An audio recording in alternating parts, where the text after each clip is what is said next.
when Bernie first introduced legislation to more than double the federal minimum wage from $7.25 to $15 an hour, it was considered an impossible dream. We were told it was a radical idea. We were told that it could not possibly happen. We were laughed at. But something's changed.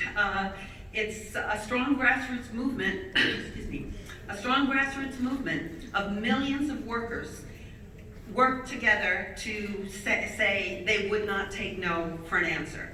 They marched in the streets. They organized. You organized. Loudly and clearly, they said they could not make it on $8, $9, $10 an hour. And in the richest country on earth, they said, you shouldn't be living in poverty if you work 40 hours a week. And today, $15 an hour minimum wage isn't so radical anymore. 7 states and over 40 cities have passed laws increasing the minimum wage to $15 an hour.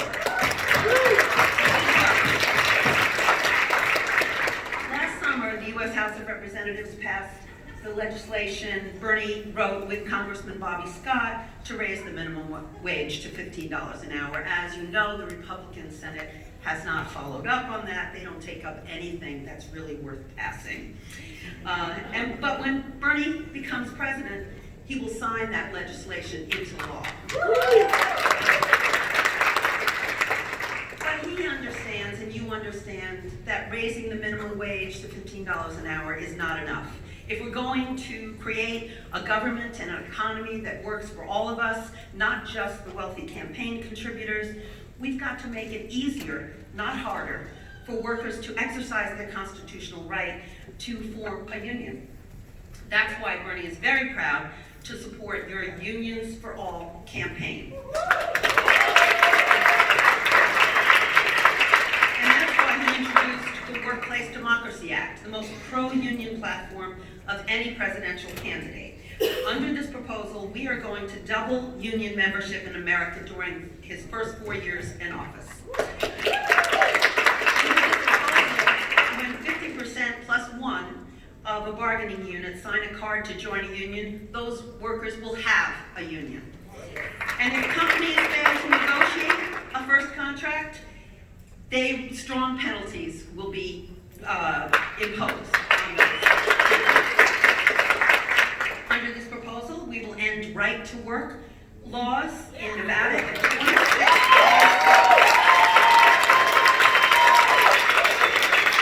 Under this proposal, we will make sure that all public employees throughout the country have the right to organize and bargain collectively by implementing the Public Service Freedom to Negotiate Act. And under this proposal, we will sit down with the entire trade union movement to establish a system to raise the wages and benefits of workers across entire industries. We will guarantee the right to unionize to all workers, including domestic workers and farm workers.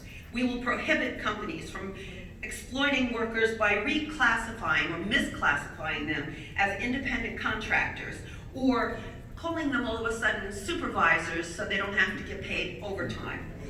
Under this proposal, we'll make sure that every union worker in America will have the right to strike, and we will ban the replacement of striking workers.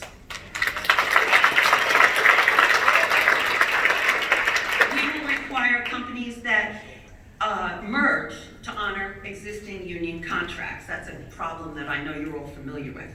The U.S. government has a great deal of power, which it does not currently use, to support and protect workers.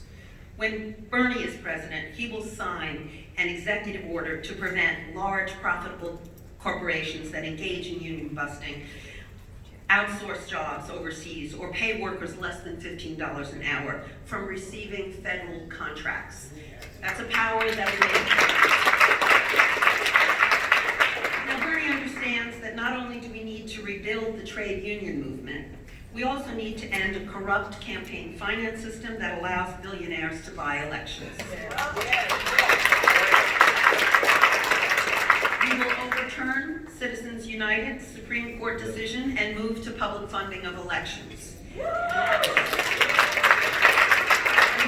no longer allow corporations corporations like Amazon and General Electric to pay nothing in federal income taxes after making billions in profits off the work and the labor of their workers. When Bernie is president, we will demand that the wealthy and large corporations pay their fair share. We will guarantee health care as a right through a Medicare for all single-payer healthcare system, and when we do, we will empower unions to receive higher wages and better benefits at the bargaining table. Instead of demonizing undocumented immigrants, we will enact a complete overhaul of our broken immigration system, and we will impose a moratorium on deportations. We will reinstate the DACA program for 1.8 million young people, and we will extend it to their parents. We will end the ICE raids that are terrorizing immigrants all over this country. We will no longer allow children to be ripped from the arms of their parents. And we will provide a path to citizenship for 11 million undocumented immigrants, among many other things.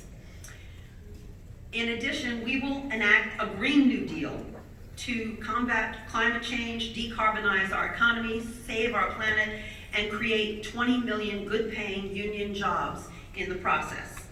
And as we transition away from fossil fuel, we will not abandon workers and communities who have relied on fossil fuel jobs. We will guarantee 5 years of a worker's current salary, housing assistance, job training, health care, pension support, priority job placement for any displaced worker, and early retirement benefits. In other words, we will create an economy that works for all of us, not just those on top. When Bernie is in the White House, he will be the most pro-union president in our nation's history. Working together, we will end the greed and the corruption that is destroying the social and economic fabric of America. Working together, we will weave a new social and economic fabric of America that works for all of us, not just the wealthy and the powerful. Let me conclude by just telling you a little bit about Bernie that you might not know. In 1981, I began working for a new mayor of Burlington, Vermont, a mayor who won an upset victory against a 5-term incumbent and against the city's political establishment, and he won it by 10 votes. He would not be here today if he had not won that election by 10 votes. So it's important that everybody caucus. Every vote really does matter. He won that by bringing together the working people who had for too long been forgotten and ignored by the political process. The mayor, Bernie Sanders, who took on powerful financial interests and fought for affordable housing in Burlington, will be the president, Bernie Sanders, who pushes for some of the greatest expansions of affordable housing in American history, because he knows that in states like Nevada, the cost of housing is pricing people out of their communities. The congressman, Bernie Sanders, who stood up and fought IBM when it tried to cut Vermont workers' retirement benefits, is the president, Bernie Sanders, who will not merely stop cuts to Social Security, but will expand that program so that all Americans can retire with dignity. The Senator Bernie Sanders, who is the author of legislation to dramatically expand union membership, is the president, Bernie Sanders, who will sign that legislation into law, because he knows that a strong labor movement is the only way we are going to take on the billionaire class and improve standards of living in this country. Bernie also knows that the only way we are going to win this election is through a bottoms-up grassroots movement, which is exactly what his campaign is all about. Our campaign slogan, "Not me, us," represents the spirit of the labor community. It means solidarity. The core principle of a union is the core principle of this campaign. And we are so proud to have so much support from so many allies in the labor, environmental, civil rights, immigrant rights, and peace movements across this country. Solidarity means that we stand with each other despite our differences, and that we understand our society's diversity is our strength. Solidarity means that we have each other's backs, even when it gets tough. And we know they will get very tough, because this campaign is challenging the power of the most powerful political and economic forces. Solidarity means we are willing to fight for people we don't even know, people who are different than us, and we are willing to fight for those people as much as we are willing to fight for ourselves. Sounds like a union, doesn't it? And a union